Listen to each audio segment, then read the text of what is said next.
Cookery சேனலை பார்த்து யார் வேணாலும் சமையல் பண்ணலாம். ஆனா சுவையான சமையல் பண்றது எப்படி? நான் இதயம் நல்லெண்ணெயில சமையல் பண்றேன். ஆஹா ஓஹோன்னு பாராட்டுறாங்க. நீங்களும் இதயம் நல்லெண்ணெயில சமையல் பண்ணுங்க, பாராட்ட வாங்குங்க. தினம் தோறும் வாங்குவே இதயம் இதயம்.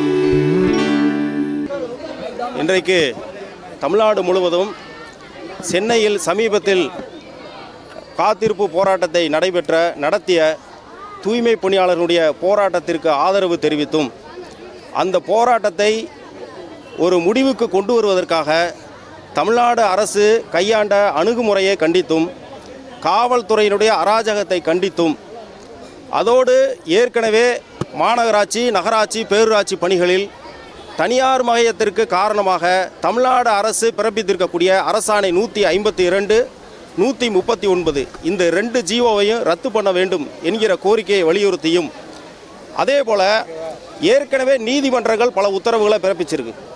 சமீபத்தில் தமிழ்நாடு அரசு சென்னை தூய்மை பணியாளர்கள் போராட்டத்தை அப்புறப்படுத்துவதற்கு சொன்ன காரணம் என்ன? நீதிமன்ற உத்தரவு பிறப்பிச்சிருக்கு. சரி, நீதிமன்றத்தினுடைய தீர்ப்பை மதிக்கக்கூடிய, அதன் மீது இவ்வளவு மரியாதை வைத்திருக்கக்கூடிய தமிழ்நாடு அரசு, இதே நீதிமன்றம் மதுரை கிளை, உயர்நீதிமன்றத்தினுடைய மதுரை கிளை கடந்த 2022 வருஷம் 22ஆம் தேதி 4வது மாதம் நீதியரசர்கள் சுப்பிரமணியனும் சுரேஷ்குமார் இந்த பெஞ்சு என்ன தீர்ப்பு கொடுத்துச்சு? மதுரை மாநகராட்சியில் பணிபுரியக்கூடிய 389 தினக்கூலி தூய்மை பணியாளர்களை நிரந்தரம் செய்யலாம் அப்படின்னு ஒரு உத்தரவு பிறப்பிச்சிச்சு.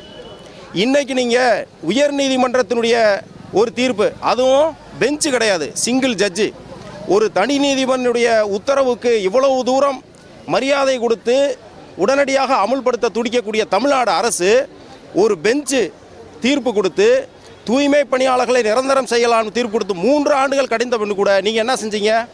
அந்த நீதிமன்ற தீர்ப்பை நீங்கள் மதிச்சிங்களா? அந்த நீதிமன்ற தீர்ப்பை நீங்கள் காலில் போட்டு மிதிச்சிங்க. என்ன பண்ணீங்க? சுப்ரீம் கோர்ட்டுக்கு அப்பீல் போயிட்டீங்க. அதே போல் நிரந்தரம் செய்யப்பட்ட தொகுப்பூதிய பணியாளர்களை பழைய பென்ஷன் திட்டத்தில் கொண்டு வரலாம்னு சொல்லி சென்னை லார்ஜ் பெஞ்சு ஒரு தீர்ப்பு கொடுக்குது. அந்த தீர்ப்பை நீங்கள் மதிச்சிங்களா? அதுக்கும் நீங்கள் இன்றைக்கி அப்பீல் போய் சுப்ரீம் கோர்ட்டில் கேஸ் நிற்கிது. ஆக நாங்கள் தமிழ்நாடு அரசுக்கு என்ன கேட்க விரும்புகிறோம்னா, உங்களுக்கு தேவைன்னா நீதிமன்ற தீர்ப்பை கையில் எடுப்பீங்க, அதில் வேகம் காட்டுவீங்க அமுல்படுத்துறதுல. உங்களுக்கு எதிரான விஷயம்னா, உங்களுக்கு ஆகாத விஷயம்னா, உங்களுக்கு அந்த தீர்ப்பு கசக்குன்னா உடனே அந்த நீதிமன்ற தீர்ப்பை நீங்கள் காலில் போட்டு மிதிப்பீங்களா? எனவே நாங்கள் இப்போ இந்த போராட்டத்தின் வாயிலாக நாங்கள் அழுத்தம் திருத்தமாக சொல்ல வேண்டியது என்னன்னா, உயர்நீதிமன்றம் மதுரை கிளைக்கு பிறப்பித்த தினக்கூலி தூய்மை பணியாளர்கள் நீங்கள் நிரந்தரம் செய்யக்கூடிய உத்தரவை இந்த போராட்டத்தின் வாயிலாக நீங்கள் அறிவித்தாதான் நாங்கள் இந்த போராட்டத்தை நாங்கள் முடிவுக்கு கொண்டு வருவோம். அதை நாங்கள் கராராக சொல்கிறோம். அதே போல் தொகுப்பூதிய தூய்மை பணியாளர்களுடைய மேல்முறையீட்டை நீங்கள் வாபஸ் வாங்கணும். இந்த 2 கோரிக்கையை கட்டாயம் நீங்கள் நிறைவேற்றி ஆகணும். அடுத்ததாக நீங்கள் பணி நிரந்தரம் என்பது நாங்கள் தனியார் மயம் ஏன் கூடாதுன்னு சொல்கிறோம். தனியார் மயம் என்பது என்ன?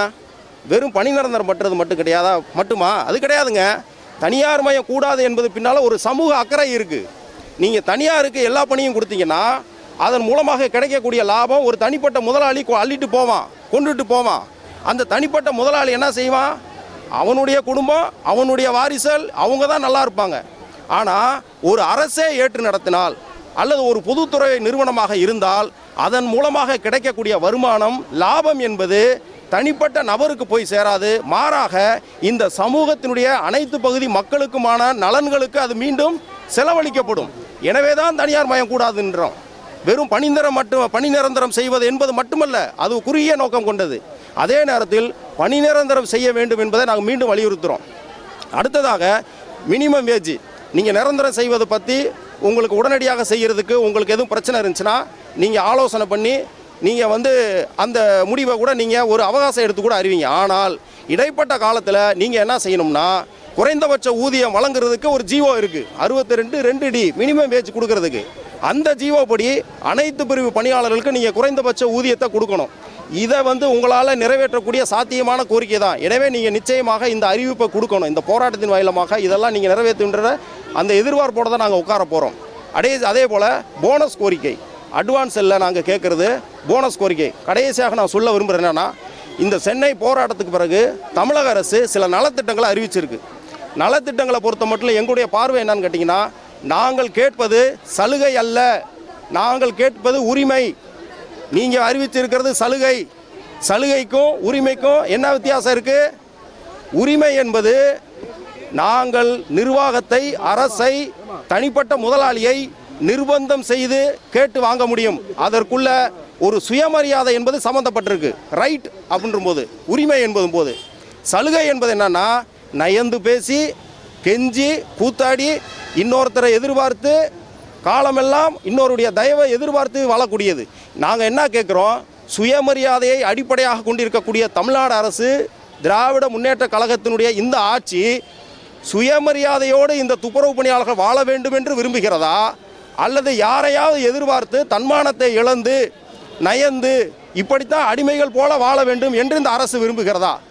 உண்மை ஒருவேளை சுயமரியாதை வாழ விரும்புவது தான் இந்த அரசினுடைய நோக்கமாக இருந்தால் தூய்மை பணியை தனியாருக்கு விடுவதை இந்த அரசு மறுபரிசீலனை செய்ய வேண்டும்.